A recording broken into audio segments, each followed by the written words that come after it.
নামাজওয়ালা এক জিনিস, নামাজি আরেক জিনিস।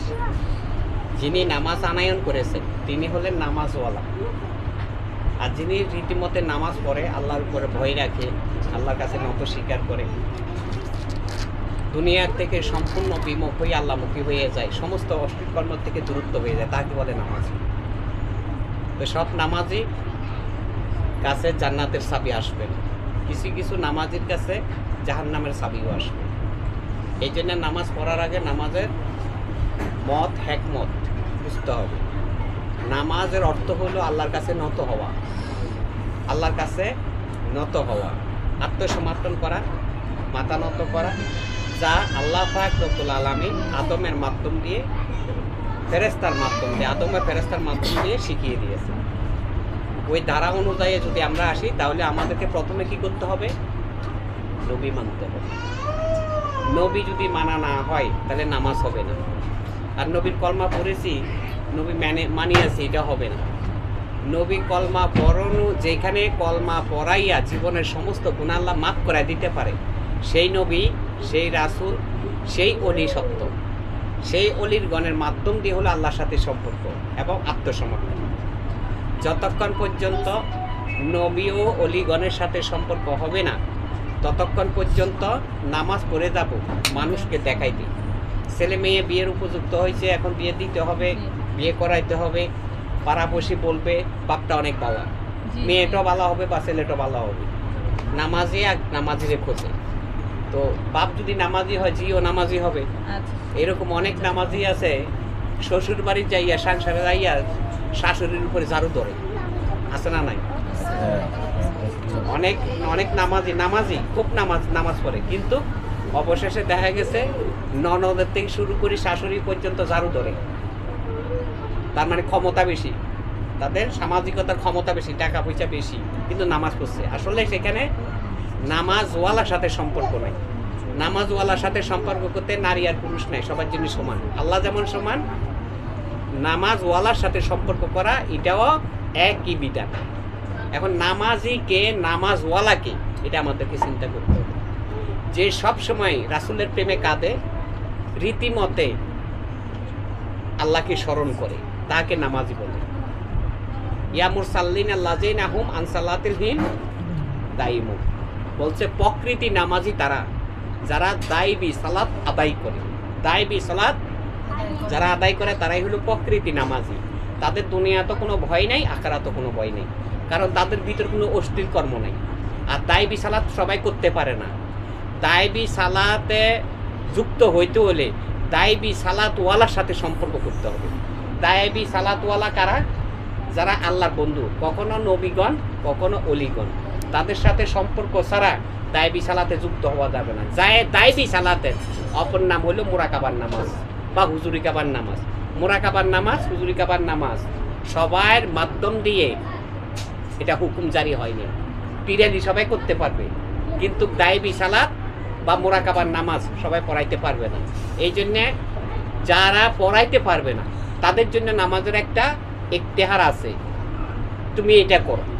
আল্লাহ বলে দিয়েছেন আমার বন্ধুর সাথে সম্পর্ক করো, আমার বন্ধু যেভাবে নিয়ম নির্দেশ করে সেই নিয়ম নির্দেশগুলো তুমি পালন করো।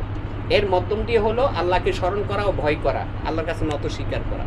যে মানুষ পরিপূর্ণভাবে আল্লাহর কাছে নত স্বীকার করে সেই মানুষের অন্তরে সবসময় শান্তি থাকে, কারণ তার ঘরে খাবার কম, তার ঘরে পোশাক আদি কম, কিন্তু সে আল্লাহর উপরে কি রাখছে? শুকর রাখছে। আল্লাহ যা আমাকে দান করছে আলহামদুলিল্লাহ, এখানে তার মধ্যে শান্তি আছে। আর যার মধ্যে চাহিদা বেশি, দুনিয়ার চাহিদা বেশি, সে নামাজই দেখাইতে পারবে, কিন্তু তার অন্তরে শান্তি নেই। যার অন্তরে শান্তি নাই তার বেহেশতেরও কোনো ডকুমেন্ট নেই। অন্তরের শান্তিটাই হলো বড় শান্তি, এইখান থেকে হলো জান্নাতের পরিচয়। যারা দুনিয়ার মধ্যে শান্তি প্রতিষ্ঠিত করতে পারে নাই তাদের মধ্যে জান্নাতের চাবি শুধু বলা যাবে, যার নামাজ পড়ে জান্নাতের চাবি, নামাজ বেহেশতের চাবি, এটা একটু চালিয়ে দেওয়া হয়েছে। আসলে নামাজ পড়তে হলে, নামাজ মানে কি? নামাজ হলো একটা আমল। কি আমল? আমল করতে হলে কি করতে হবে? ঈমান আনতে হবে। ঈমান আনতে হবে কার উপরে? আল্লাহর উপরে, রাসূলের উপরে, কিতাবের উপরে, ইহকালের উপরে, পরকালের উপরে, এবং মৃত্যুর পরে পূর্ণ উত্থানের উপরে। মৃত্যুর পরে যে পূর্ণ উত্থান হয় এটা কিন্তু অনেকে বলেও না। মৃত্যুর পরে পূর্ণ উত্থান হয় বিদায়টা তোমার বিচার আছে, কিন্তু মৃত্যু যে ব্যক্তির হয়ে যায় সে ব্যক্তি আবার বিচারটা কিসের? এটা মরেই গেছে, দুনিয়ায় তো তার কিছু নাই, আখরা তো কিছু নেই, সে মৃত্যু। আসলে মানুষ মরে না, মানুষ মরণশীল। আসলে মানুষের যে আত্মা আছে সে আত্মা কখনো মরে না। এই আত্মাকে এখান থেকে যেমন আমরা তৈরি করতে পারবো, ওইখানে আমরা তেমনই ভাবে অবস্থান করতে পারবো।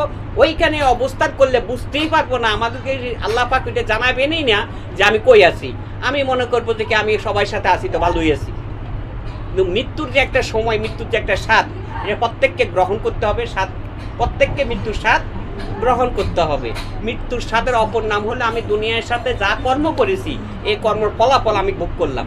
মৃত্যু মানে কি? তোমার মধ্য থেকে সব কিছু পৃথক হয়ে যাবে। রুহুটা যখন পৃথক হয়ে, রুহুটা যখন দেহের থেকে বের হয়ে যাবে, তখন এই দেহের থেকে আগুন, পানি, মাটি, বাতাস সব কিছু যার যার ভাগের শেষে চলে যাবে। তো যার যার ভাগের শেষে চলে যাবে, কিন্তু তুমি যতদিন ছিলা ততদিন কি ছিলা, আর যারা তোমার সঙ্গে ছিল তারা কি ছিল? এটা একটা ভাবনার অংশ। দেখি ভাবনার অংশ কিনা? তোমার সাথে কি আছে কত? আগুনের একটা তাপ আছে কিনা? গরম তাপ আছে? এটা হলো নূরের পাওয়ার, আল্লাহর কুদরতি নূরের পাওয়ার।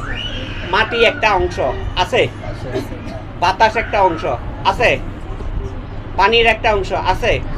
কোনোটা কি মিথ্যা? তুমি তোমার চাহিদা পূর্ণ করার লাগে কখনো কখনো কারোর সাথে মিথ্যা কথা বলছো, বউর সাথে মিথ্যা কথা বলছো, ভাইয়ের সাথে মিথ্যা বলছো। ভাইয়ের সাথে মিথ্যা বলছো কেমনে? না আমি ক্ষেতের ফসল তো অর্ধেক আনছি, অর্ধেক করে দিছি। আসলে ভাই তো কাছে নাই, কিন্তু বেশিরভাগই নিজে অন্ডই আইছে, আর কম বার্তা ছোট বাইরে দিয়ে দিচ্ছে। এখানে মিথ্যা হয়েছে না? এই মিথ্যার কারণে এর যে 4 বস্তু তোমার বিরুদ্ধে সাক্ষী দিবে। এই যে 4টা বস্তু, তুমি 4 বস্তুর মধ্যে ছিল না, এটা সত্য, তো সত্যের মধ্যে থাকে মিথ্যা কইলাকে। এই জন্য বলছে মিথ্যা বলা মহাপাপ। অনেক সময় বউরে খুশি করালা 500 টাকা শাড়ি এনে 1500 টাকা কয় না? কয় কি না? তো তুমি এটা বউরে খুশি করতে যাইয়া তোমার বড় ধরনের বিপদ হয়ে গেছে। 4টা সাক্ষী, আগুন, পানি, মাটি, বাতাস, এই 4টা সাক্ষী তোমার বিরুদ্ধে দিবে। সেদিন তোমার বাঁচার আর কোনো বাউ নাই। এই জন্য বলছে তুমি মিথ্যা এমন জায়গাতে বলবে যাতে একজন মানুষের জীবন রক্ষা করতে পারো। যার জীবন তুমি রক্ষা করবা তারে আবার সুন্দর পথ দেখাইতে হবে। যেই সুন্দর পথে পরিচালিত হই, সুন্দর আমল ও পবিত্রতার মাধ্যম দিয়ে আল্লাহ তোমার উপরে তার উপরে প্রশংসিত হয়। আল্লাহর প্রশংসা তোমার মধ্যে হবে, আল্লাহ সন্তুষ্ট যেন হয়, আল্লাহ যেন তোমার উপরেও তার উপরে সন্তুষ্ট হয়। তাহলে সেই জায়গার মধ্যে তুমি একটা মিথ্যা কথা বলে তার একটা জীবন বাঁচাইতে পারো। তাই বলে কথায় কথা তুমি সব জায়গায় মিথ্যা বলতে পারো না। অনেক সময় নিজেকে বাঁচানোর জন্য, উজ্জ্বল করার জন্য মিথ্যা বলে কিনা? ওই জন্য মিথ্যার কোনো মাপ নাই, মিথ্যার মাপ নাই। তুমি মিথ্যা বলছো, কেউ শুনে নাই, আল্লাহ তো শুনছে। আমরা কথার কথা কই আল্লাহর কাছে কই না, কিন্তু যাদের মধ্যে তুমি ছিলা এতদিন তারা তোমার বিরুদ্ধে সাক্ষী দিবে। মাটি ছিল, মাটি সাক্ষী দিবে। পানি ছিল, পানি সাক্ষী দিবে। আগুন ছিল, আগুন পানি সাক্ষী দিবে। বাতাস ছিল, বাতাস সাক্ষী দিবে। এই 4টা বস্তু তো সত্য, এ সত্যটা কেউ লাড়াছাড়া করতে পারবো?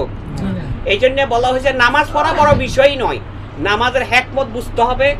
নামাজ পড়ার আগে নামাজের প্রতি ঈমান আনতে হবে। আমি নত হচ্ছি কার কাছে? আল্লাহর কাছে। নত হওয়ার পরে বউর সাথে, ভাইয়ের সাথে কোনো মিথ্যা চলবে না, এবং কোনো অশ্লীল চিন্তা চলবে না। কর্ম করা তো দূরের কথা, অশ্লীল চিন্তাও চলবে না। আল্লাহ আমার সামনে যায়নি এমন দান করবে, তাই আমি গ্রহণ করবো, শুকর আদায় করবো আল্লাহর দরবারে। কম খাইছি বেশি খাইছি আল্লাহ দেখছে, এই জন্য আল্লাহর দরবারে শুকর, আলহামদুলিল্লাহ আলহামদুলিল্লাহ বলে আল্লাহর দরবারে শুকর আদায় করবো। আল্লাহ তার উপরে সন্তুষ্ট। আল্লাহ বলতেছেন যে ব্যক্তি না খাইও আমি আল্লাহর উপরে সন্তুষ্ট করে, আমি আল্লাহ তার উপরে সন্তুষ্ট হয়ে আখিরাতে অপরন্ত নিয়ামত আমি তার দান করে দিই। কাজে আমরা নামাজ বলছি। সুতরাং আমি বলবো গাড়ির পিছনে অনেক জায়গার মধ্যে টাইস করে নামাজ বেহেশতের চাবি এটা বলে চালিয়ে দেওয়া হয়েছে। নামাজ কিন্তু সবাই পড়ে, একটু সবাই ধরে নিবে নামাজ বেহেশতের চাবি। আমি নামাজ পড়ছি, আমি বেহেশতের চাবি পাইলামু। নামাজ বেহেশতের চাবি না। যে ব্যক্তি নামাজের পবিত্রতা অর্জন করতে পারে, যার অন্তর মধ্যে পবিত্র সৃষ্টি করতে পারে, সেই ব্যক্তি একমাত্র নামাজের, অর্থাৎ নামাজের বিনিময় আল্লাহর কাছে আত্মসমর্পণতার ভিত্তিতে, নতর ভিত্তিতে, সিলিন্ডারের ভিত্তিতে, দুনিয়া বিমুখ হয়ে আল্লাহমুখীর তার সম্পর্ক, তার ভিত্তিতে আল্লাহ পাক তার উপরে সন্তুষ্ট হয়ে এমন পবিত্রতা দান করেন, মৃত্যুর পরে এমন এক জায়গার মধ্যে অবস্থান করে সেই জায়গায় যাওয়ার সাথে সাথে বেহেশতের দরজা এমনি খুলে যায়। বেহেশতের দরজা এমনি খোলা যায়। তুমি কি তালা, তুমি চাবি মেরে তালা কোনো লাগবে না, কিন্তু আমাদেরকে চালিয়ে দেওয়া হয়েছে নামাজ বেহেশতের চাবি। কিন্তু এখন দেখা গেছে চোরও নামাজ পড়ে, ওই ছেলে মেয়ে বিয়ে দিতে হবে সেইটাও নামাজ পড়ে, চেয়ারম্যান মেম্বারের প্রার্থী হবে, হ্যাঁ নামাজ পড়ে, তাই বলে কি সবাই কি নামাজের বেহেশতের চাবি পাবো নাকি? নামাজের বেহেশতের চাবি সবার জন্য হবে? সবার জন্য হবে না। এই জন্য নামাজ পড়ার আগে নামাজি হইতে হবে। নামাজি হইতে হলে নামাজওয়ালার সাথে সম্পর্ক করতে হবে, আল্লাহর বন্ধু রাসূলগণের সাথে সম্পর্ক করতে হবে।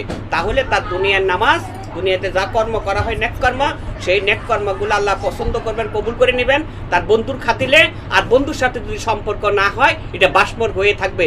যেমন আল্লাহ দেখায় দিয়েছে 4টা জিনিসের উপরে বিশেষভাবে আগে বিশ্বাস রাখতে হবে। সৃষ্টি, আল্লাহ, রাসূল, কিতাব, তারপর হলো ইহকাল ও পরকাল ফেরেশতা, এটার উপর বিশ্বাস রাখতে হবে। যতক্ষণ পর্যন্ত একটা বাদ দেওয়া হবে, নবীর কলমা পড়েছি, নবীর সাথে সম্পর্ক করি নাই, রাসূলের কলমা পড়েছি, রাসূলের সাথে সম্পর্ক হয়ে গেছে, এটা হলো মন গড়া কথা। আল্লাহ বলে দিয়েছেন আমার রাসূলের সাথে যতক্ষণ সম্পর্ক না হবে ততক্ষণ পর্যন্ত আমি আল্লাহর সাথে সম্পর্ক হবে না। সম্পর্ক দেওয়ার জন্যে আমি আমার খলিফাগণকে জমিনে প্রেরণ করিয়াছি।